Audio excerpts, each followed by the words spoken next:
a Jeremías. Vamos a abrir Jeremías capítulo 17. Hay un pasaje muy bonito en la Escritura que Dios quiere que hoy conozcamos. Tal vez algunos de ustedes ya lo habían leído.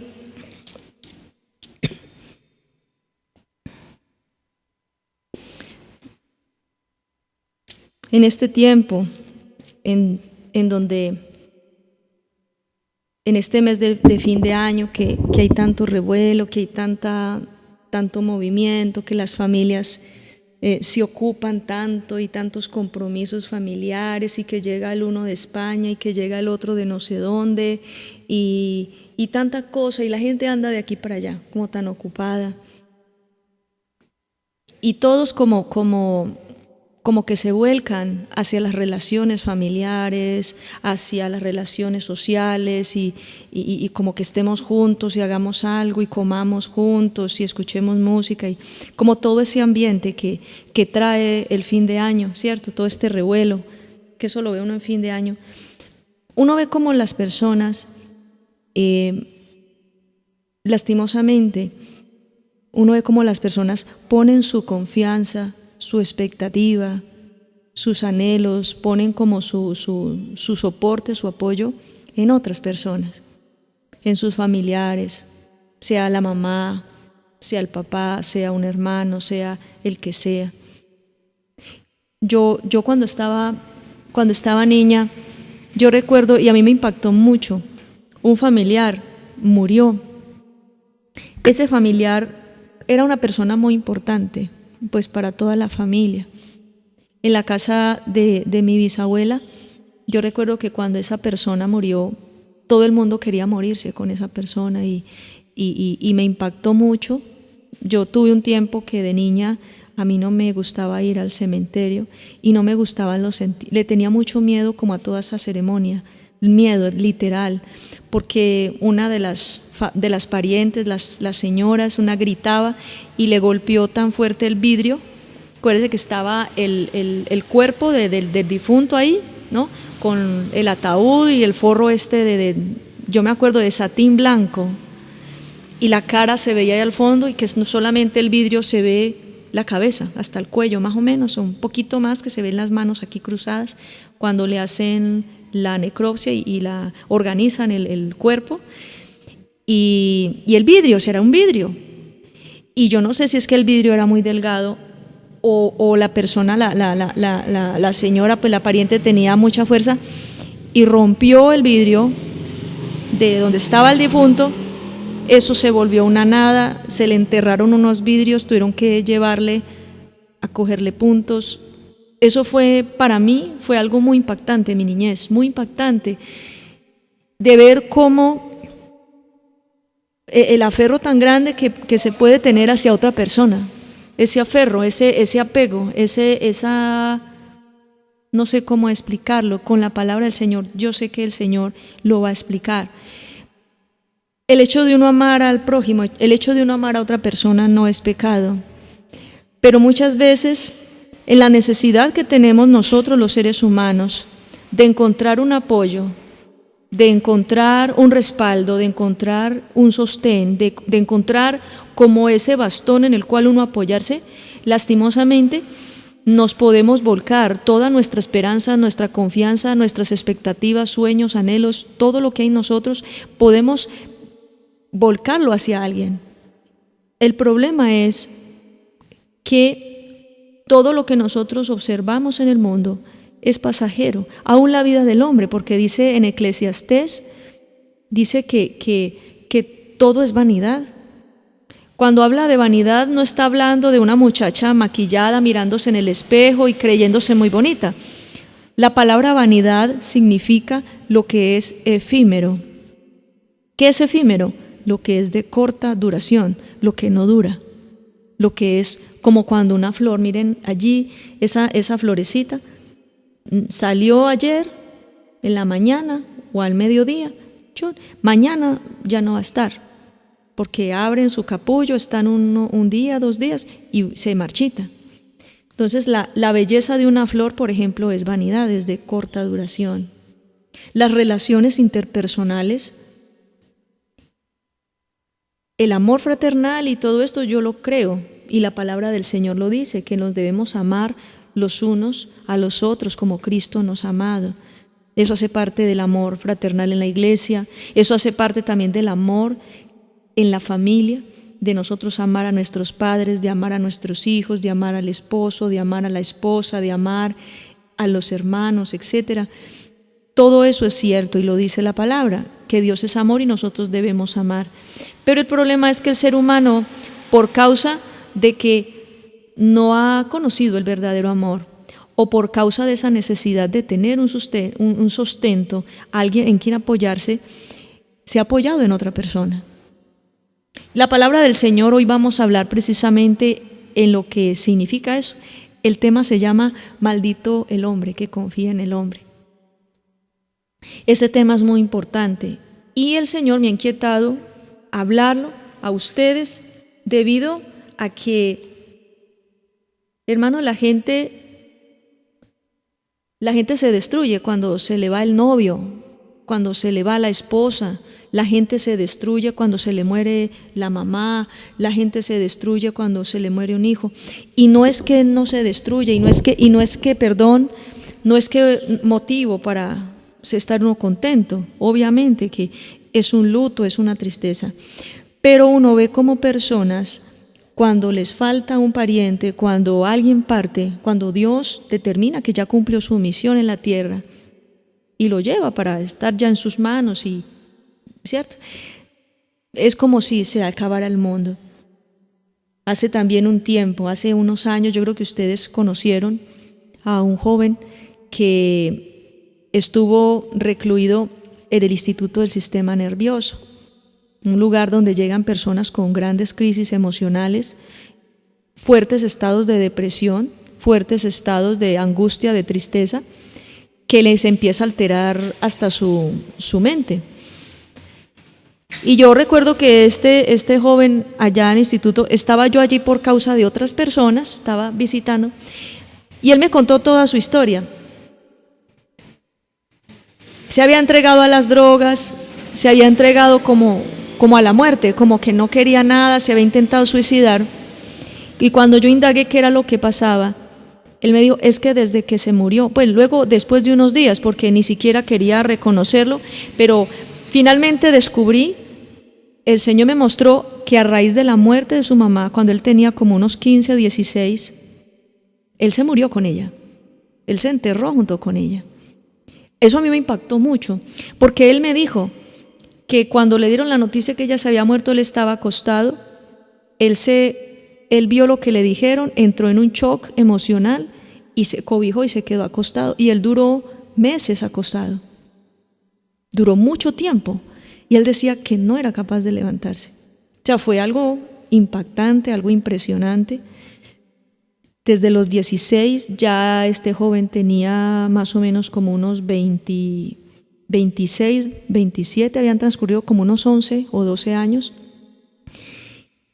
Y desde ese momento que le dieron la noticia que la mamá se había muerto, se entregó a las drogas, se entregó a los vicios, al desenfreno, no quiso estudiar, no quiso trabajar. No, se le acabó el mundo.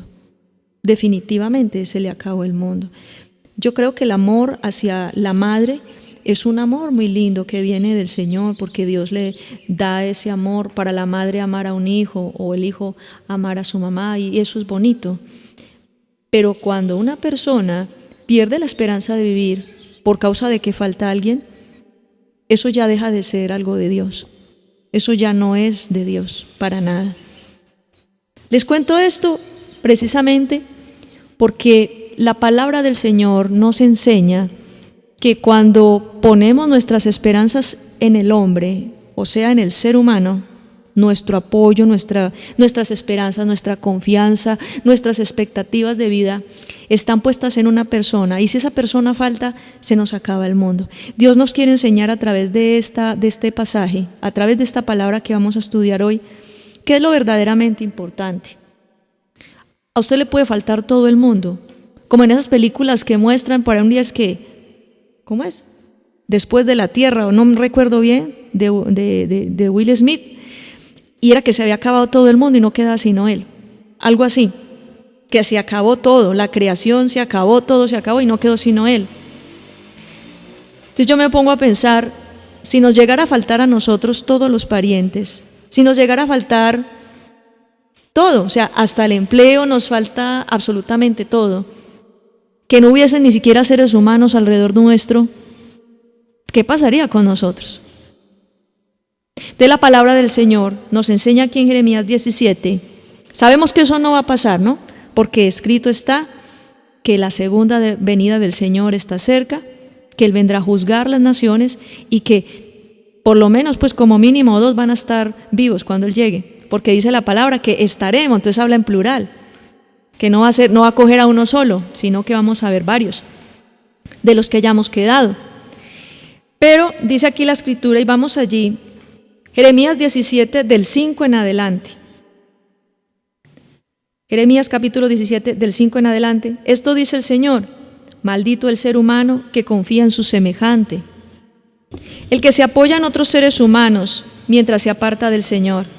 Será como un arbusto en el desierto, que no experimentará la llegada del bien, pues está plantado en la sequedad del desierto, tierra árida, donde no vive nadie. Bendito el ser humano que confía en el Señor. El Señor será su confianza. Será como árbol plantado junto al agua, que extiende sus raíces hacia la corriente y no teme cuando llega el calor. No se preocupa por la época de sequía y nunca deja de dar fruto. Versículo 9, no hay nada más engañoso que el corazón. No tiene remedio. ¿Quién lo entiende? Yo, el Señor, que examino los pensamientos y escudriño las intenciones del corazón para darle su merecido a cada uno, la cosecha de las acciones que sembró. Entonces mire que dice la escritura acá: maldito el hombre que confía en el hombre. ¿Qué pasará con una persona que pone su esperanza en otra persona? Cuando habla de el hombre que confía en el hombre, no está hablando solamente de género, de que un hombre y un hombre, no, que si es la mujer sí puede confiar en otra mujer, no, está hablando en general. Cuando la palabra de Dios habla de hombre, se refiere a hombre y mujer, se refiere al ser humano como tal. Y dice, maldito el hombre que confía en el hombre. Aquí no está hablando solamente de un compañero de trabajo, aquí no está hablando solamente de un político muy reconocido, que le haya prometido, venga, vote por mí, que yo le voy a dar a usted trabajo, que yo le voy a dar esto o aquello. No solamente está hablando de un personaje político, no solamente está hablando de alguien que te prometió darte dinero o que te prometió darte un trabajo. Cuando habla la palabra, maldito el hombre que confía en el hombre, está hablando inclusive de la familia, inclusive de un hijo, inclusive del papá, inclusive de la mamá.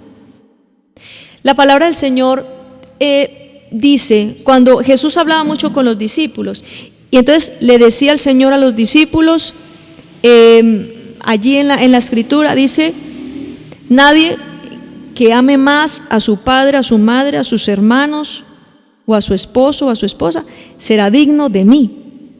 Wow, y dice, ¿cómo así que si usted ama más a su familia que a Dios, no es digno de Dios? Y se refiere precisamente a eso, porque usted pone por encima de agradarle a Dios, agradarle a su familia.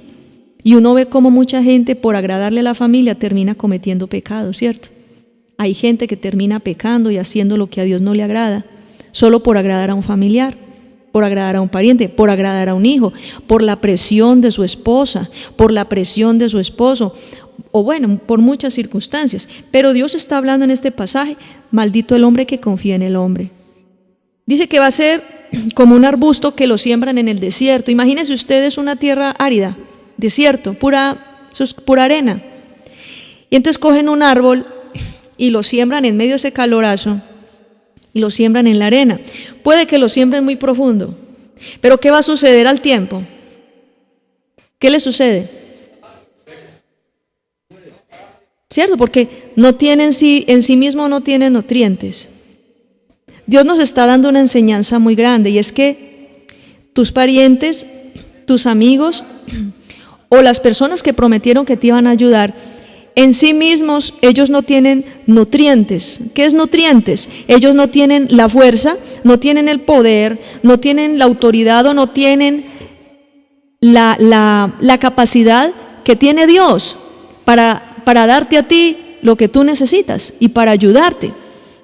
Empezando porque la vida de ellos es vanidad, así como la vida de nosotros. Empezando por ahí. Si alguien te dice, no, yo le voy a regalar a usted 100 millones de pesos mañana nos vemos en la esquina del banco tal, usted no va a dormir de la felicidad. Y al otro día el personaje no alcanza ni siquiera a tomar su moto, su carro, cuando lo matan y usted en el banco esperándolo. Entonces, a eso me refiero, la vanidad de la vida, lo efímera que es la vida de un ser humano y cómo nosotros podemos poner nuestra confianza en esa vanidad de la vida. Es como si tú pusieras tu confianza en la belleza de esa flor. Mañana ya no va a estar, ¿cierto? Mañana va a estar marchita. Y tú vas a poner toda tu confianza, tu esperanza en esa belleza de esa flor, pero mañana se va a marchitar. Así sucede cuando el ser humano pone la confianza en otro ser humano. La palabra del Señor habla en Isaías capítulo 30, versículo 1 al 17. Le habla Dios al pueblo de Israel. Nosotros en el Antiguo Testamento, al hacer el estudio, nosotros hemos hecho varios estudios de la palabra y nos habíamos dado cuenta que siempre habían reyes que hacían lo agradable a los ojos de Dios y se morían, y luego se levantaba un hijo que hacía lo malo. Primero que todo, me parece muy raro que un hombre que ame a Dios y que respete a Dios, ¿cómo le va a salir un hijo malo? ¿Cómo le va a salir un hijo perverso que haga todo lo contrario? Que los altares del papá, que los altares que el papá derribó en los lugares altos, los templos a Cera, templos a Baal, los volvió añicos, destituyó los sacerdotes de Baal y organizó todo, hizo reformas, y llega el hijo y vuelve y levanta otra vez todo y manda a construir todo. Después el hijo de él vuelve y tumba todo, y después llegaba el otro rey, volvía y levantaba todo. Entonces se la pasaba a Israel en un poco de reformas. No sabemos cuántas ruinas habrán quedado de esos templos, pero la historia del pueblo de Israel siempre nos estaba mostrando la tendencia que tenía el pueblo por su rebeldía a buscar el apoyo en todo, menos en Dios. De la Escritura nos muestra a nosotros cómo habían como dos tipos de apoyo que buscaba el pueblo de Israel y que eso ofendía mucho a Dios. Uno de ellos era en los ídolos, las estatuas que se hacían, se fabricaban de oro, de metal, del que sea, de madera, de yeso o de piedra tallada, ¿no? Y cómo el pueblo de Israel se rendía ante esas imágenes. Esa es la razón por la que los cristianos no tenemos imágenes en la casa, porque Dios no se manifiesta en una imagen y Dios no se puede mostrar, o no hablamos a través de muñecos, a través de imágenes, sino a Él directamente. Amén.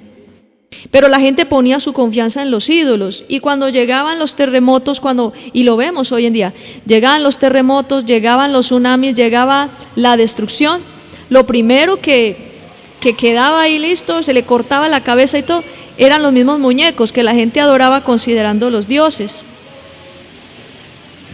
También otra confianza, y vamos a estudiar en este pasaje, es la confianza que nosotros lastimosamente hemos puesto en otros seres humanos. Tal vez tú has conocido, hermano o hermana que está aquí, tal vez tú has conocido una persona que tiene mucho dinero, una persona muy influyente, o una persona que es muy fuerte, de mucha autoridad, una persona que te puede brindar en un momento determinado un respaldo, porque te da trabajo, porque se ocupa de ti o yo qué sé. Pero mire lo que el Señor responde: aquellas personas que ponen su confianza en el hombre. Isaías 30, vamos a leer del versículo 1 al 17.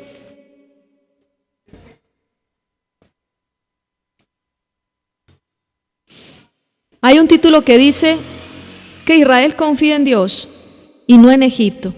Para que entremos en contexto, Primero, antes de que leamos, vamos a entender el contexto de todo lo que estaba pasando y por qué Dios dijo esto. Resulta que el pueblo de Israel había sido atacado muchas veces por diferentes reinos extranjeros.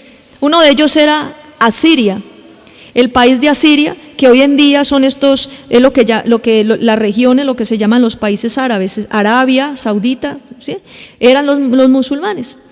Entonces, la Asiria venía contra Israel, un pueblo muy guerrero. Sabemos cómo ha sido la historia de estos pueblos árabes, muy guerreros, con mucha fuerza, con sus caballos, porque el mismo caballo es originario de los países árabes.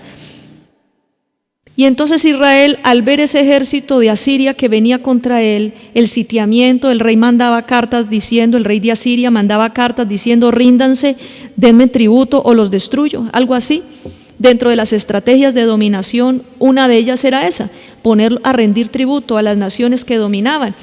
Entonces, el rey en su turno, en su momento, tenía que escoger o meterse en ayuno y humillar, convocar al pueblo para reunirse y clamar a Dios socorro, como lo hizo Josafat en Segunda de Crónicas capítulo 20, o buscar el apoyo de otros reyes, no buscar a Dios, sino el apoyo de otros reyes.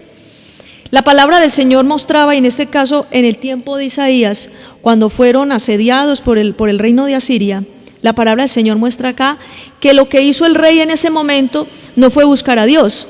Lo que hizo el rey en ese momento fue buscar el apoyo de la nación egipcia, fue buscar al imperio egipcio. Los egipcios en ese momento estaban expandiéndose y tenían un gran poder también militar, carros, caballos, soldados. Y Egipto, en un momento determinado, Israel le pide ayuda, que lo defienda del otro reino. Entonces, cuando va a venir Asiria contra ellos esperaban que Egipto apareciera, los ejércitos de Egipto, a defenderlos. ¿A cambio de qué? De que les rinde tributo. Y lo peor de todo, hermanos, era que Israel les decía a los egipcios: listo, protéjanos, sean ustedes nuestra protección, y también asumiremos su culto, rendiremos culto a sus dioses, porque es que sus dioses son los que nos están salvando. Hermanos, eso es delicado.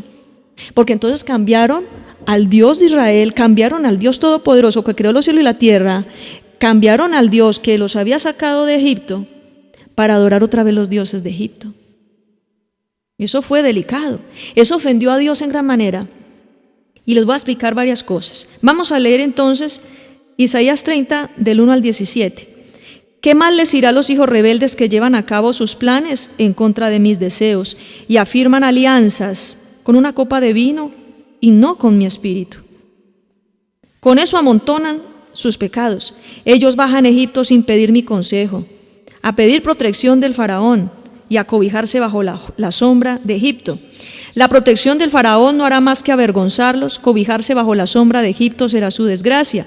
Aunque sus funcionarios estén en Zoad y sus embajadores lleguen a Janes, todos serán avergonzados por causa de un pueblo que no les puede ayudar.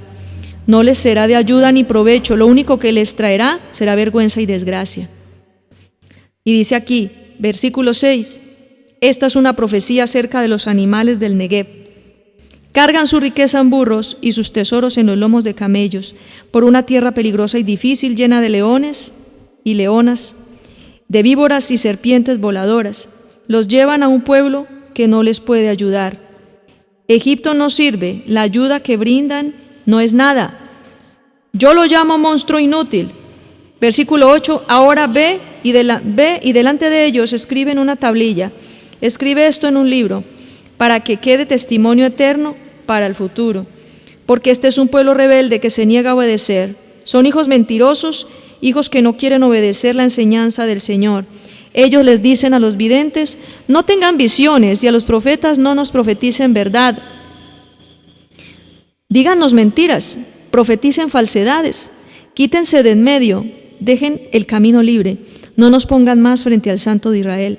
Debido a esto, el Santo de Israel dice: como se negaron a aceptar este mensaje, pusieron su confianza en la opresión y la honestidad y la deshonestidad y se entregaron a todo eso, ese pecado será para ustedes como una grieta que se extiende en una muralla abultada a punto de derribarse, cuya caída llega de repente, en un instante. Su destrucción es como cuando una jarra de barro se rompe en 1000 pedazos. Ni un solo pedazo sirve siquiera para sacar brasas del fuego o agua del estanque. Para ello el Señor Dios, el Santo de Israel, por eso el Señor Dios, el Santo de Israel dice, estamos en el versículo 15, regresen, cálmense y permanezcan seguros, quédense tranquilos, confíen y serán fortalecidos. Pero ustedes se negaron y dijeron, no, huiremos en nuestros caballos, por eso ustedes tendrán que huir. Y también dijeron ustedes, cabalgaremos rápido. Así que por decir eso, los que los persiguen a ustedes cabalgarán rápido. Uno de ellos pondrá a correr a 1000 de ustedes y 5 bastará para que todos ustedes huyan hasta que ustedes queden reducidos a unos pocos, como queda un palo en lo alto de un monte o una bandera sobre una colina. ¿Qué nos dice esta escritura?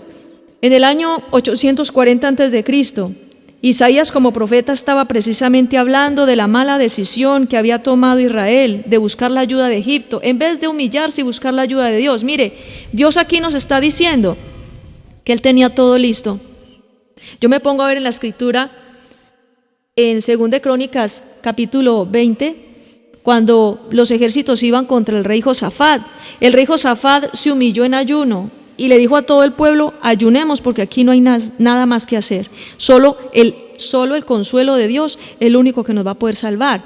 Y dice que mientras ellos cantaban y adoraban al Señor y estaban ahí en el templo, dice que Dios hacía que los ejércitos enemigos se mataran entre ellos. Eso es un milagro, eso es algo sobrenatural.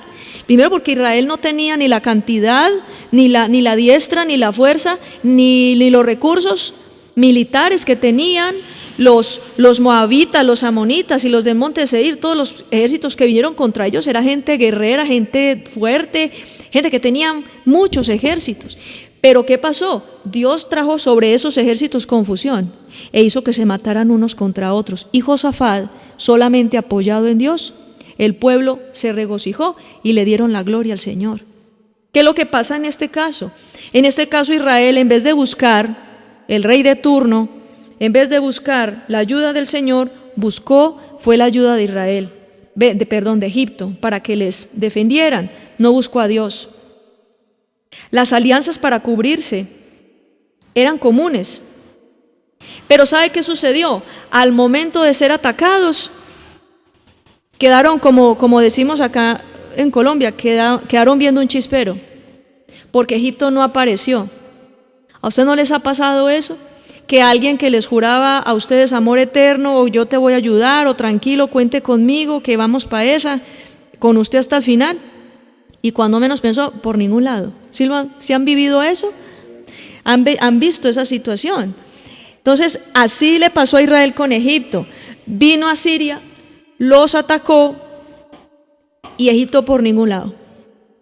Entonces, en segundo libro de Reyes, capítulo 8, el 19 y 21, mire lo que dice.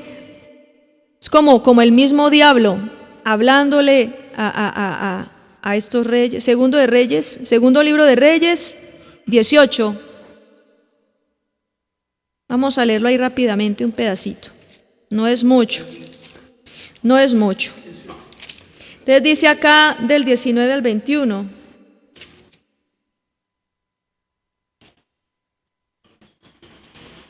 Vamos ahí.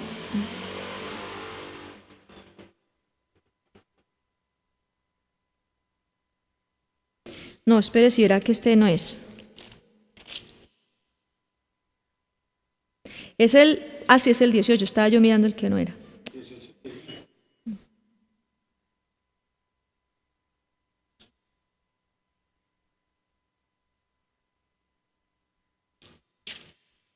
Miren lo que dice el rey.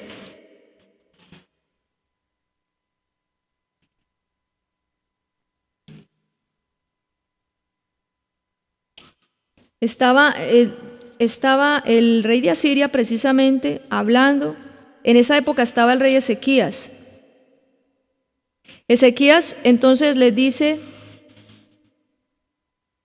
sí, segundo libro de Reyes 18, espérense un momento que es que está aquí esta frase. No, leamos el 31. Dice, no oigan a Ezequías. Está el rey de Asiria como amedrentándolos y hablando. Y dice, no oigan a Ezequías porque esto es lo que dice el rey de Asiria. Hagan un tratado de paz conmigo y ríndanse. Y permitiré que cada uno de ustedes se alimente de su propia vid y su propia higuera y beba de su propio pozo. Eso será hasta que yo venga y los lleve a un país como el de ustedes, un país con grano, vino, pan y viñedos. Esta es una tierra de aceite, vino y miel. Allí podrán vivir y no morirán. Pero no le hagan caso a Ezequías, quien trata de convencerlos diciendo, el Señor nos salvará. ¿Acaso alguno de los dioses de otras naciones ha librado a su pueblo de las manos del rey de Asiria? ¿Dónde están los dioses de Hamad y Arfad?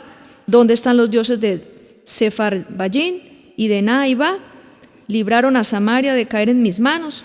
¿Cuál de los dioses de las naciones los ha librado de caer en mis manos? ¿Cómo pues podrá el Señor librar a Jerusalén de mí? Pero la gente, versículo 36 de Segunda de Reyes 18, versículo 36, pero la gente mantuvo silencio y no respondieron ni palabra alguna, porque el rey Ezequías había dado la orden de no responder nada. Entonces mire que vemos ahí, estaba en este caso el rey Ezequías, estaba el rey de Asiria allí amedrentándolos, amenazándolos. También en los tiempos de Jehú, o sea, el imperio de Asiria, el rey de Asiria, varias veces iba y buscaba a Israel para oprimir y amedrentar. Y decía, ¿a ustedes quién los va a salvar? El Dios que ustedes adoran no los va a salvar. Es que ustedes no tienen aquí escampadero, no tienen por dónde escaparse. Por ahí no vemos a Egipto, ¿cierto que no? Por ningún lado, dice, y de repente irrumpieron los ejércitos de Egipto. Por ahí no sabe, por ahí no dijeron nada. Egipto no apareció por ningún lado. Esto nos hace entender a nosotros también. Como en medio de una crisis, no, espere que es que mi amigo me dijo que me iba a prestar esa plata. Mi amigo me dijo que me iba a dejar esto, que me iba a conseguir el empleo, que él iba a abogar por mí para que no me echaran o yo qué sé. No apareció por ningún lado. ¿Qué significa confiar en el hombre? Confiar en el hombre significa agradar y ceder la voluntad a una persona. Cuando tú pones tu confianza en el hombre, eso automáticamente te hace esclavo del hombre. Te hace automáticamente esclavo del hombre. Muchas personas, porque les ayuda a su papá, porque les ayuda a su mamá, en un momento determinado, si esa persona no es creyente, es una persona idólatra, una persona rendida al pecado, te invita o te incita o te propone hacer algo que tú sabes que ofende a Dios y tú lo haces sin parpadear, porque es que estás agradando a tu familia, estás agradando a tu papá o a tu mamá. Eso es confiar en el hombre. Y la palabra dice, repitan conmigo, maldito el hombre que confía en el hombre. Es delicado porque muchas veces cristianos hacen cosas para agradarle a la gente. En este tiempo, hermanos, de fin de año, es común que muchos cristianos, conociendo la verdad, terminen paganizados, terminen haciendo cosas solo por agradar a la familia.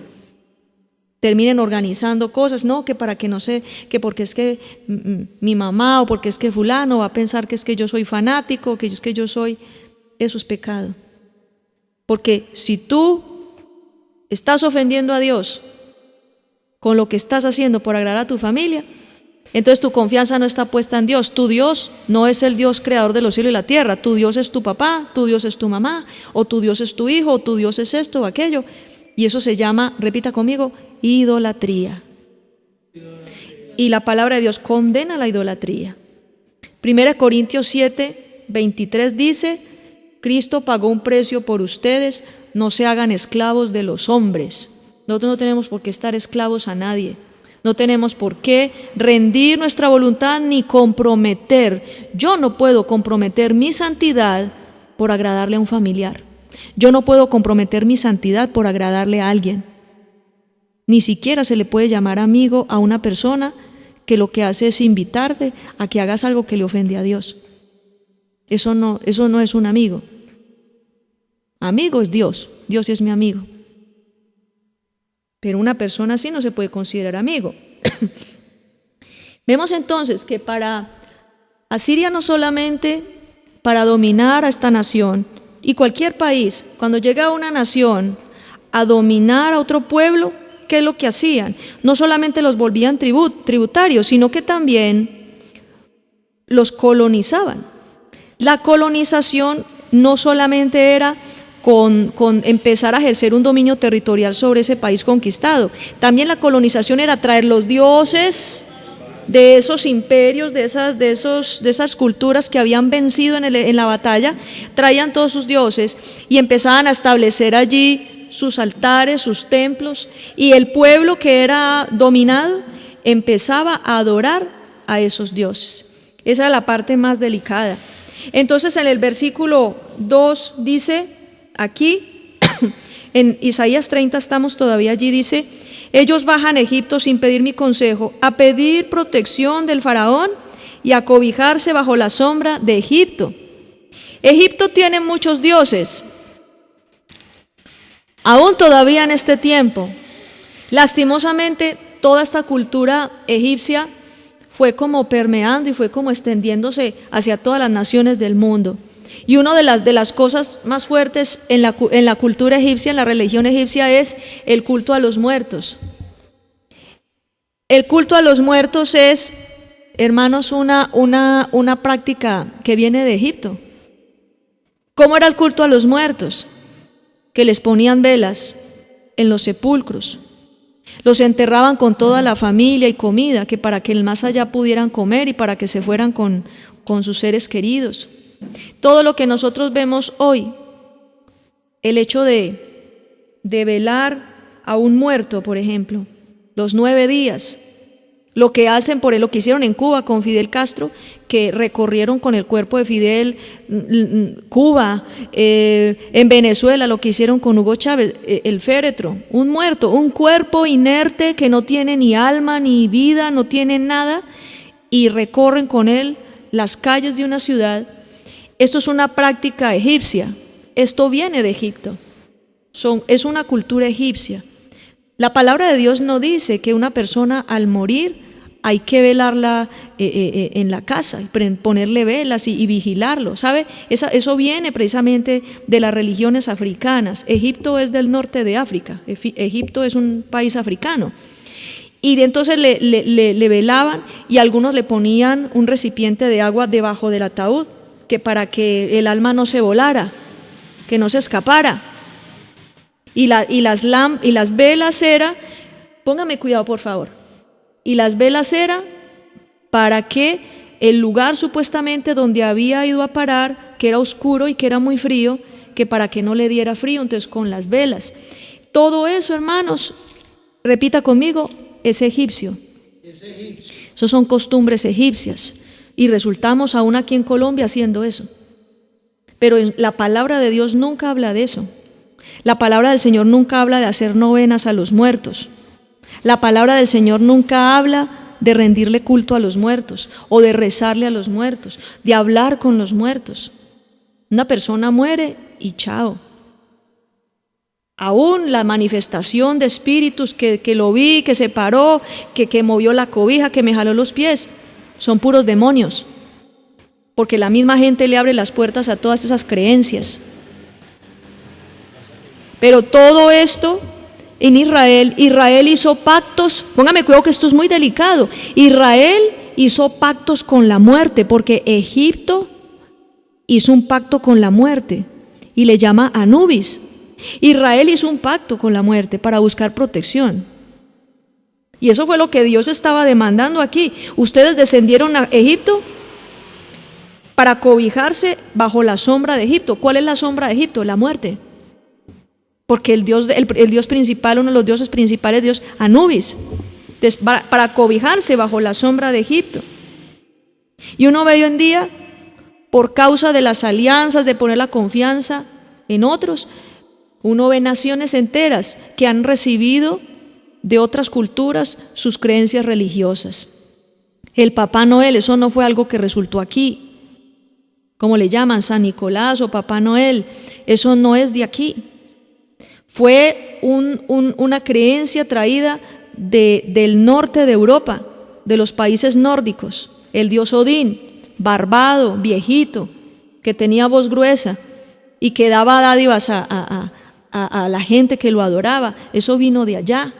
El tal Papá Noel, eso no es de aquí. Entonces, cuando en una casa tienen un muñeco barbado, un viejito con gorrita roja y vestido rojo, están rindiéndole culto al dios Odín, están rindiéndole culto a los dioses de los países nórdicos. ¿Ustedes creen que si yo pongo un Papá Noel en mi casa, eso va a agradar a Dios? No, definitivamente no. Es más consciente él que muchos cristianos adultos. Estamos ofendiendo a Dios con tantas cosas, haciendo alianzas con Egipto, haciendo alianzas con otras culturas. El Halloween ni siquiera, el Halloween no es de aquí tampoco. El Halloween fue traído de por allá de los sacerdotes llamados druidas. Les estoy hablando de todas estas religiones que tienen origen en los países de España, de Francia, de Irlanda, todo eso por allá. Y nosotros practicando bobadas, haciendo estupideces, practicando tonterías, y el muchachito se enoja si no le ponen el árbol de Navidad, sin saber que eso de dónde viene, y la muchachita se enoja si no le dan para comprar el disfraz, y no saben de dónde viene eso. Bueno, ustedes sí saben, si lo hacen es por rebeldes, porque Dios ya se los dice. Pero a eso me refiero, de poner la confianza en el hombre y de aceptar aún cosas que nada que ver con nosotros, cosas que no están en la palabra, no están en la Biblia. Lo que Dios no dice, hermanos, lo que Dios no diga, no lo hagan. Lo que Dios no dice, no lo hagan. Lo que a Dios le ofende, no lo hagan. Entonces esta nación de Israel descendía y hacía pacto con Egipto. Hermanos, ¿cuántos días podía tardar? Porque en esa época no había carro ni avión. Muchos días podían tardar para ir de Israel hasta Egipto. Muchos días. Hasta tenían que navegar una parte y todo. Para llegar a Egipto, presentarse ante el rey y presentarles ofrendas al rey y pedirles un acuerdo de paz y protección y cobertura. Muchos días. Esos días que ellos gastaban viajando hasta Egipto, los hubieran dedicado a ayunar y a humillarse delante de Dios, ¿o no? Es que es el único que los podía salvar. Toda esa botada de corriente, Israel ir hasta Egipto, todos esos viajes, el oro que tenían que llevar, las ofrendas al rey y pedirle el favor al rey, toda la parafernalia, toda la antesala y la diplomacia, para que después viniera Siria a oprimirlos y Egipto por ningún lado. Eso pasaba cada rato. Eso sucedía cada rato. Tendría que ser uno ciego para no encontrar en la palabra las veces que estas naciones defraudaron a Israel. ¿Cuántas veces estas naciones le quedaron mal a Israel? ¿Cuántas de estas naciones, en vez de proteger, decían, como Babilonia, uy, llegamos allá, el rey Ezequías nos mostró todos sus tesoros, ya sabemos todo lo que hay en Jerusalén, listo, estamos listos para ir a invadir. Y ya. En vez de proteger. ¿Cuántas veces una persona, conociendo las debilidades suyas, conociendo sus falencias, antes se aprovecha?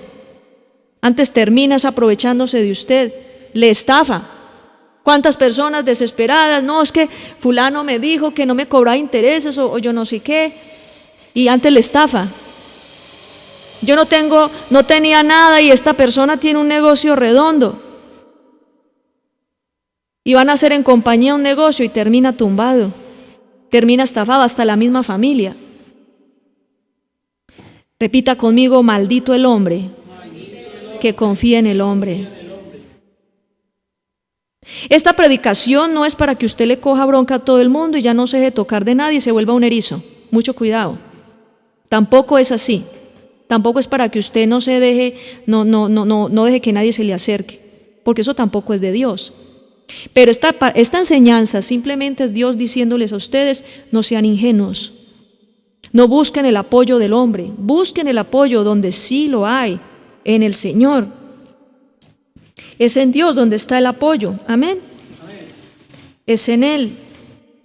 La palabra de Dios habla en segundo libro de Crónicas 18, Versículo del 5 al 7.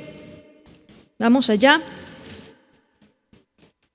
Segundo libro de Crónicas 18. Esperemos que sí sea, que no me vaya a equivocar. Segundo de Crónicas 18. Así está. Del 5 al 7. Mire lo que dice allí. Los pongo en contexto. ¿Cuál es el contexto de lo que estaba sucediendo y por qué se habló esto en este pasaje? Acab había sido amenazado por otro reino. Entonces, como Josafat era amigo de él, que además, entre otras cosas, esa amistad no le gustaba a Dios. Ustedes saben quién era Acab, ¿no? El rey de Israel, un hombre pagano, perverso, se casó con Jezabel, ofendía a Dios por todos los lados. En cambio, Josafat era un hombre temeroso de Dios, rey de Judá, o sea, de la nación vecina.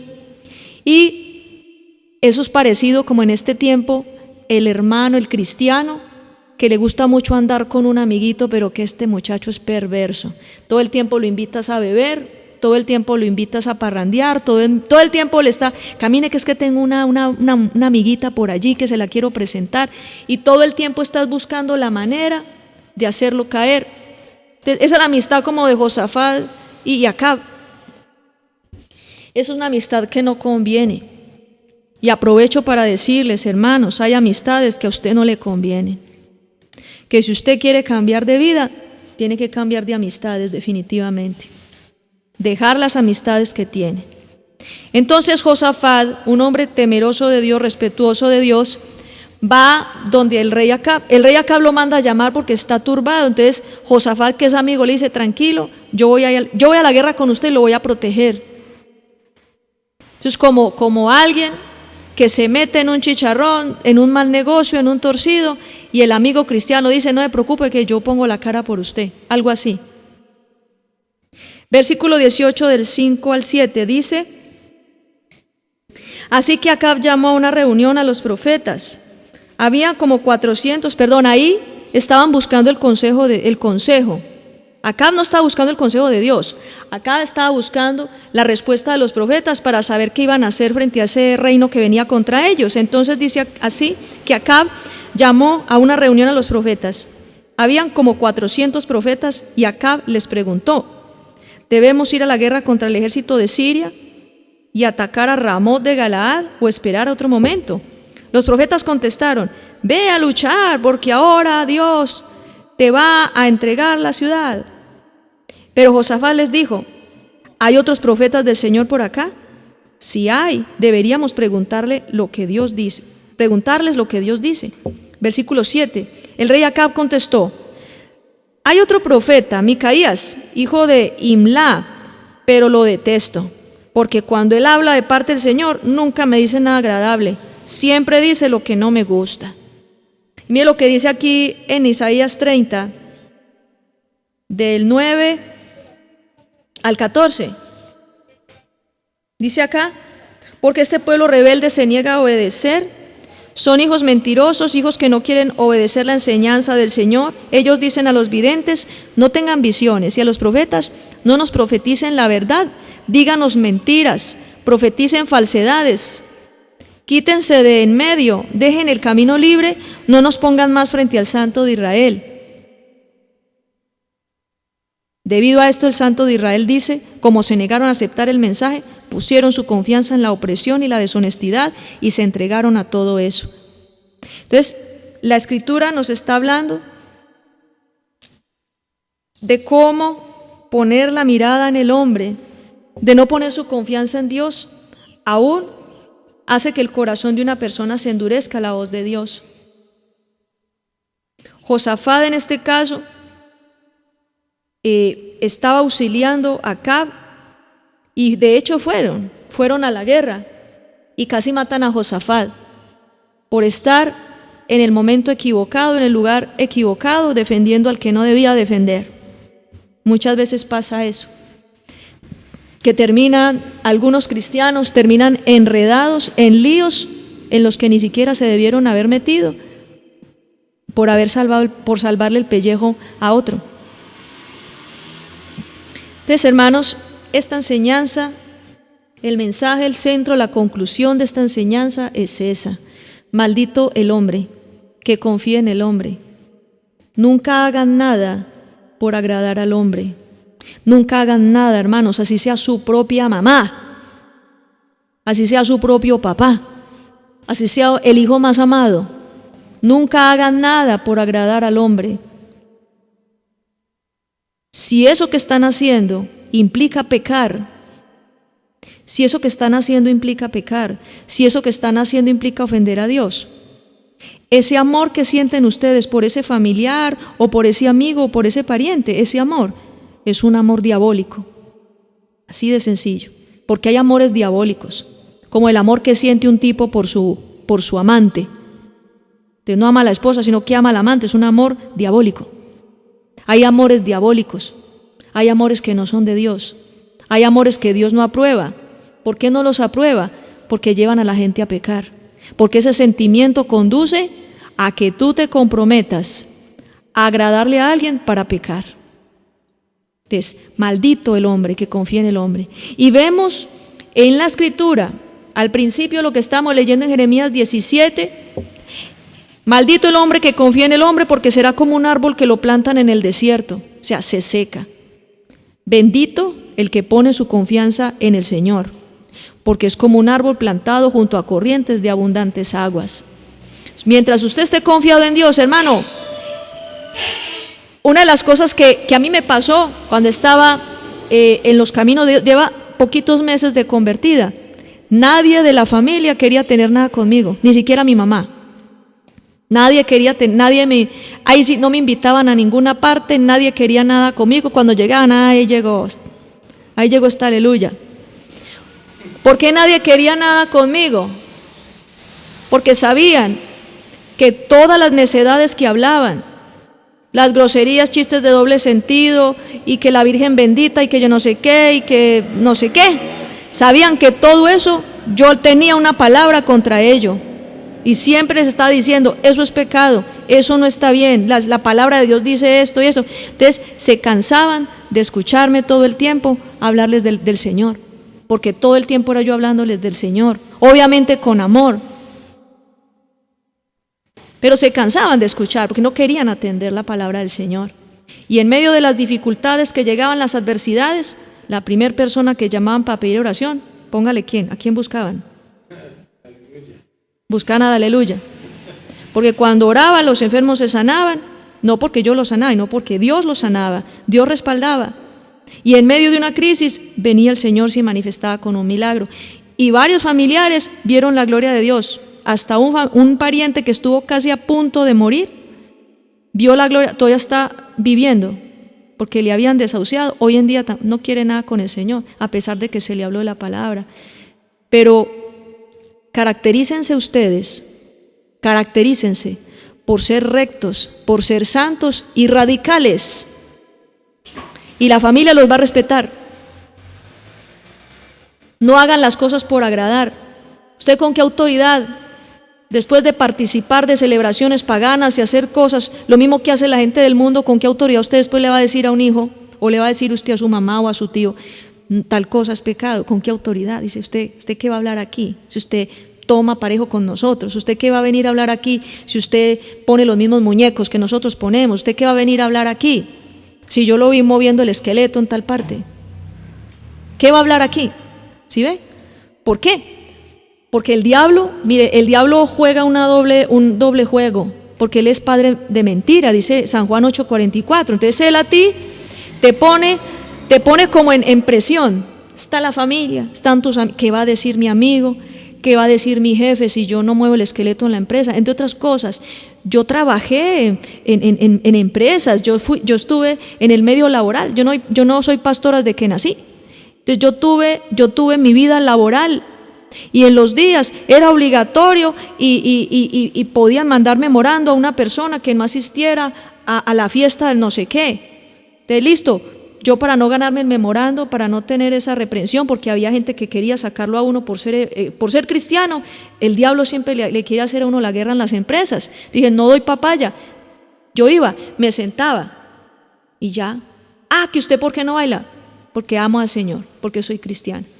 Y aprovechaba durante toda la fiesta, hermanos, para evangelizar a todo el mundo. A lo último quitaron la bobada del memorando porque sabían que iba a la evangélica y a predicar. Entonces mejor no los obliguemos a ir a la fiesta. Entonces claro, yo ya no iba. Pero había muchas personas que tampoco iban ya porque ya le entregaban su corazón al Señor. Entonces, ¿qué es lo que les quiero decir con esto? Sean radicales. Si usted es radical, usted no va a perder autoridad para hablar. Si usted se santifica, usted no va a perder autoridad para hablar. Sea radical para no perder autoridad. Sea radical para que Dios le respalde. Sea radical en este tiempo de fin de año, donde hay tanto movimiento, tanta actividad, tantas relaciones sociales, y a usted lo invitan de una parte y lo invitan de otra, y por allá me llamó alguien, pastora, es que me fueron a ofrecer un chicharroncito que estaban haciendo yo no sé qué, entonces mataron el cerdito, y entonces yo le dije, pues mire, muy sencillo, ¿usted qué hubiera hecho? Si tanto lo quieren, de lo que hicieron le hubieran guardado para el otro día, pero usted no tenía nada que ir a hacer allá. Entonces, Dios está hablando, maldito el hombre que confía en el hombre. Si usted cede en este fin de año a todas las cosas que están haciendo con la misma familia, así sea su misma mamá, su mismo papá que programó unas empanadas bailables, que baile él allá con las empanadas, que se quede él allá. Que es que usted tan aguafiestas. No soy aguafiestas, soy cristiano. Y la palabra cristiano quiere decir propiedad de Cristo. El que es propiedad de Cristo no se mezcla ni se entrega a otras cosas. Maldito el hombre que confía en el hombre. Maldito el día que una persona peque y ceda ante la presión de la familia, peque y ceda ante la presión de un vecino, ante la presión de un amigo o de cualquier persona, y se vaya a lo que no tiene nada que hacer, ofende a Dios. Luego llega a la casa, después de haber ofendido al Señor, haber quedado mal. Y yo le digo una cosa, el día del juicio, ese amigo tuyo, tu mamá, tu hermano, tu hijo, el día del juicio no te van a poder salvar porque ellos no murieron por ti en la cruz del Calvario. La sangre que derramó Jesucristo es preciosa y es santa. Y cuando tú ofendes a Dios, cediendo ante las presiones del hombre, estás pisoteando la sangre de Cristo. Porque es como si lo que Dios te hubiera dicho te entra y te sale. Así era Israel.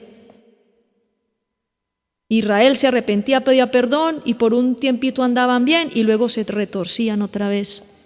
Entonces no hacemos nada distinto a lo que hace la gente de afuera.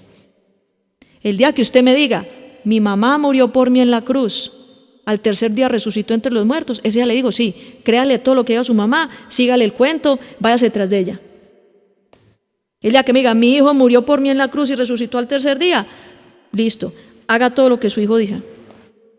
Pero nadie resucitó, dice San Juan 3:13, y nadie subió al cielo, sino el que bajó del cielo, el Hijo de Dios. Jesucristo fue el único que dio su vida por ti, por mí. Jesucristo es el único, el garante de nuestra salvación, y es el único al que tú tienes que obedecer, al único al que tienes que respetar. No le camine a nadie, camínale a Dios. No le copie a nadie, cópiale a Cristo. No le haga caso a nadie, atienda el consejo de Dios. Sea radical, sea radical. Así usted diga, no, es que van a decir que yo soy un amargado, una amargada. No.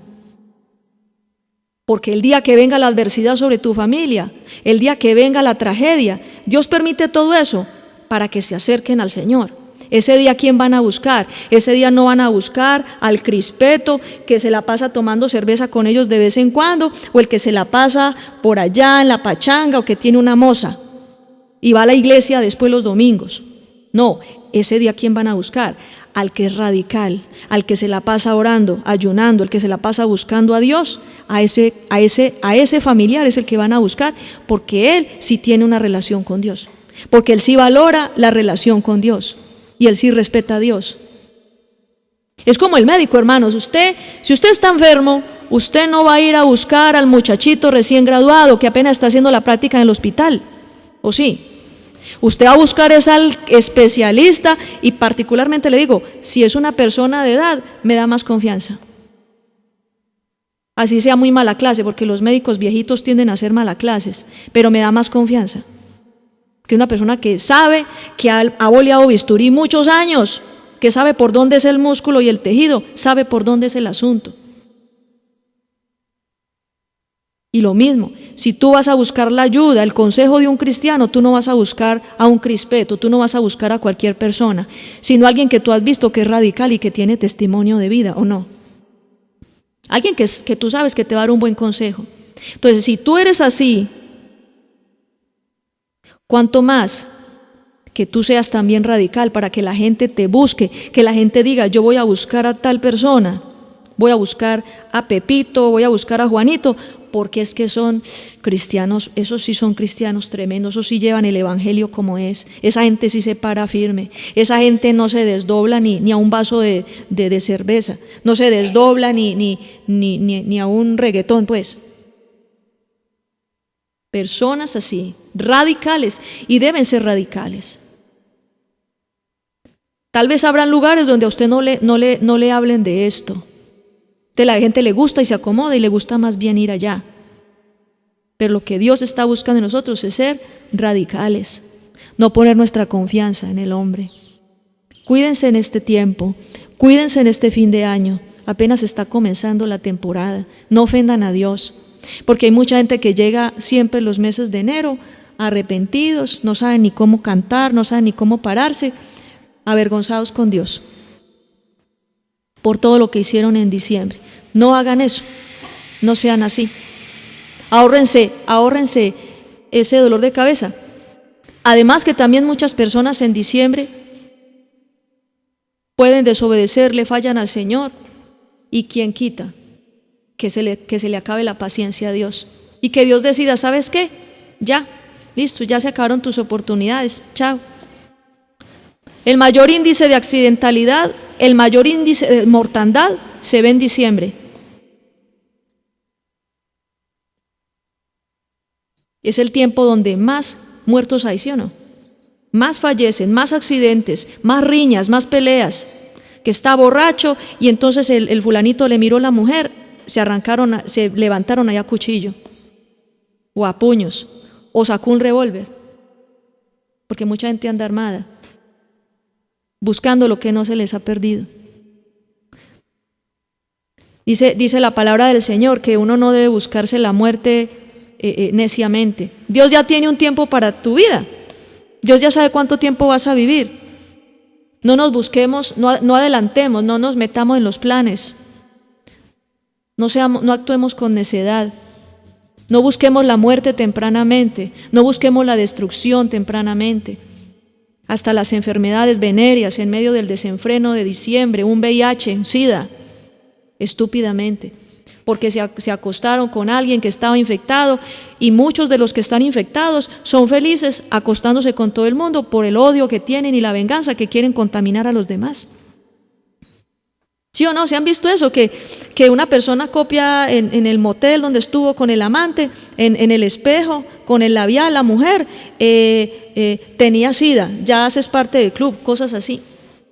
No más por maldad, enardecidos por las llamas del infierno, inspirados por el diablo, porque tienen SIDA, resentidos con el mundo, resentidos contra Dios, porque le echaron la culpa a los demás, sabiendo que ellos mismos fueron los que se ganaron eso. Entonces buscan a quién contagiar. Y una muchacha bien bonita, bien presentada, llega a una discoteca contaminada de SIDA, llega a una discoteca, decide acostarse con todos, y ahí le aparece con quién. Y no solo uno.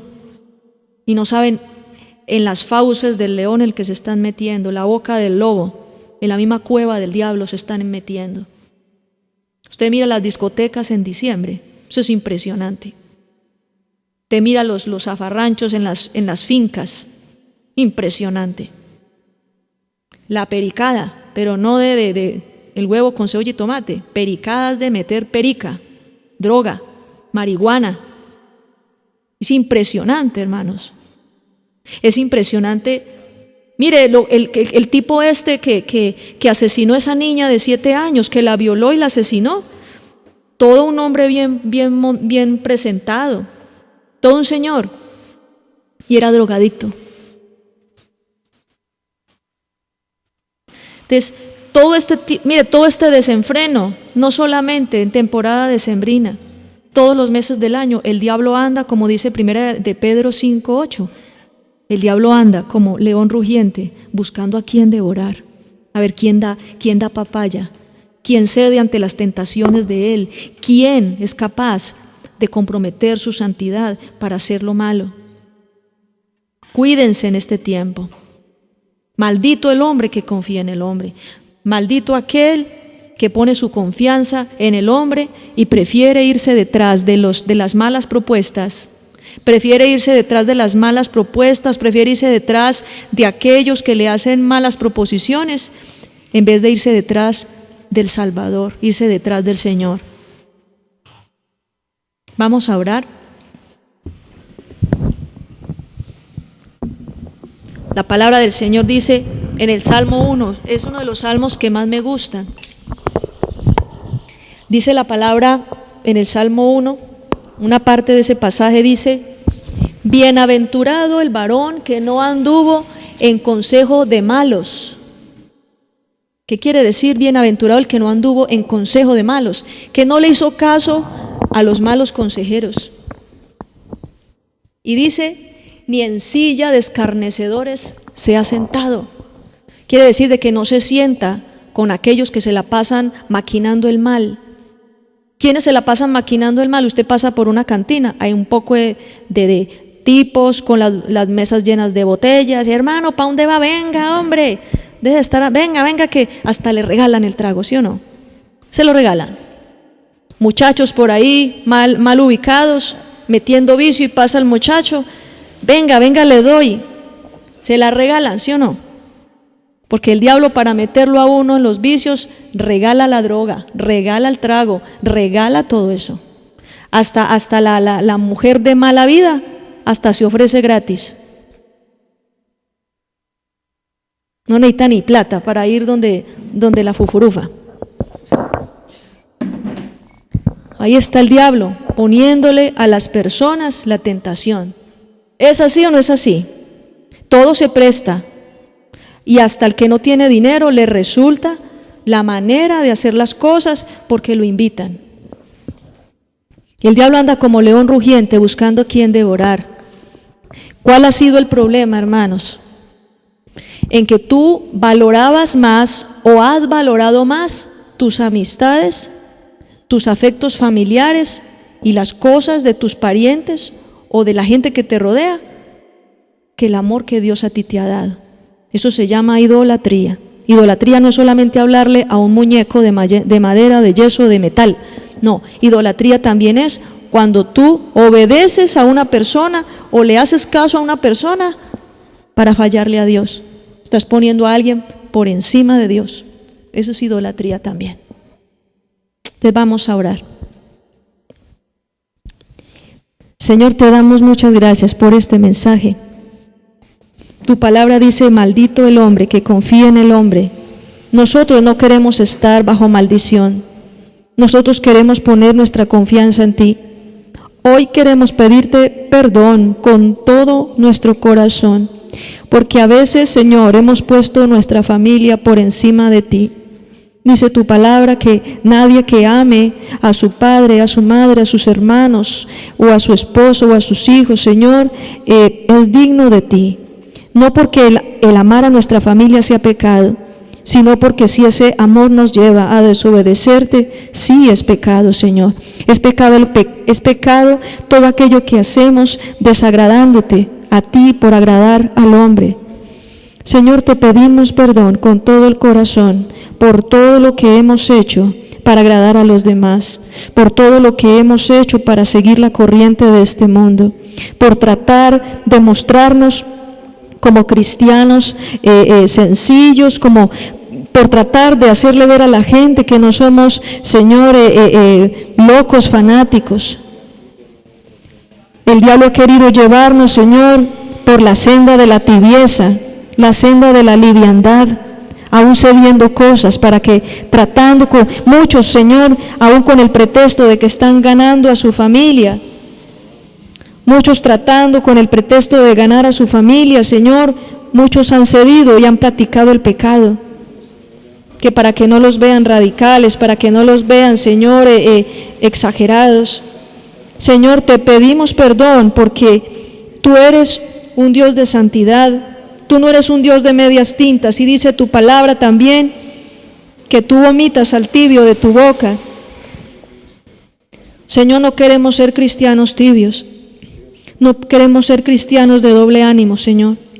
No queremos ser cristianos, Señor mío, de domingo, sino que aún el lunes, el martes, el miércoles y todos los días de la semana, nuestra familia vea en nosotros verdaderos embajadores de Cristo, que nuestra familia vea verdaderos representantes de Cristo, que nuestros vecinos, que la gente que nos rodea, vean que realmente sí caminamos conforme a tu palabra, que no sea solo palabras, sino también de hechos, que nuestra fe, Señor, también sea manifestada a través de nuestra manera de vivir, que nuestra fe sea manifestada a través de nuestro testimonio de vida, Señor.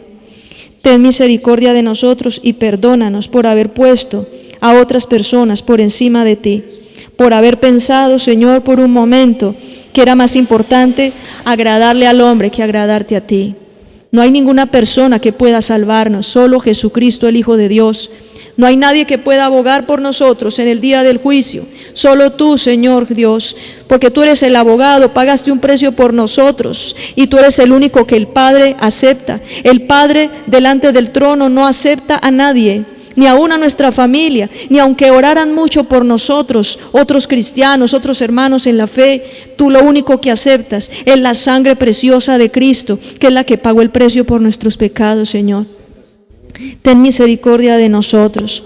Hoy renunciamos en el nombre de Jesús a toda obra del diablo. Hoy renunciamos y nos despojamos de toda manipulación, de toda intimidación que recibíamos del hombre para tratar de agradarle, de toda presión, Señor, que recibimos de las personas para tratar de agradarles, para sentirnos, Señor, como impulsados a agradarles a ellos en vez de agradarte a ti.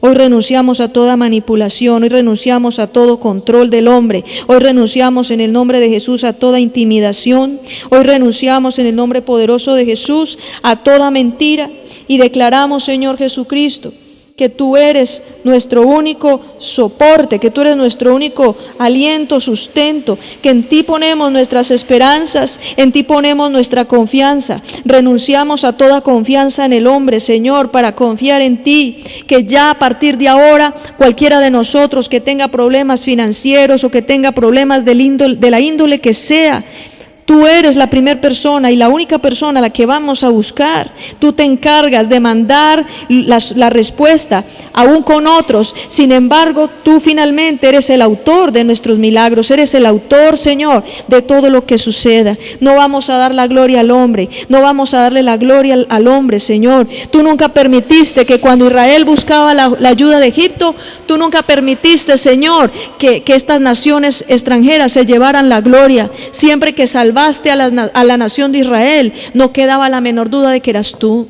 Cuando Gedeón, Señor, fue a la guerra, tú dijiste en tu palabra que de los 32,000 se dejaron solo 300, y tú le dijiste a Gedeón, para que el hombre no piense que fue por su fuerza, sino que fui yo lo que le salvé, y por eso fueron tan poquitos soldados. Sin embargo, tú le diste la victoria a Israel. Sin embargo, tú te manifestaste, Señor, grandemente. A través del rey Jehú, Señor, tú llevaste a condenar y a juzgar a Jezabel, que un solo hombre pudo destruir, Señor, a toda una dinastía, Señor, pecaminosa. Pero no era por la fuerza de Jehú, sino porque tú eras, Señor, el que estaba detrás de todos estos propósitos y designios. Y fueron muchas partes en la palabra donde tú nos muestras una y otra vez que no es con espada, como dice en Zacarías 4:6, no es con espada ni con ejército, sino con tu Santo Espíritu, que eres tú el que nos saca de apuros, eres tú el que nos saca a flote, tú eres el que nos provee, tú eres el que, de ti viene, Señor, todo. No es de nuestra familia, no es porque el papá, Señor, le dé a su hijo algo, no tiene que ver con una tía, Señor, que le preste alguna ayuda a nadie. Sea quien sea, sabemos que finalmente eres tú el que lo hace. Pero no pondremos más nuestra mirada en el hombre. Diga conmigo, en el nombre de Jesús, yo renuncio a toda confianza en el hombre. Renuncio, y a partir de hoy me comprometo a poner siempre la mirada en ti, porque escrito está, puestos los ojos en Jesús, el autor y consumador de la fe. Y eso es lo que yo quiero para mi vida, en eso es lo que yo quiero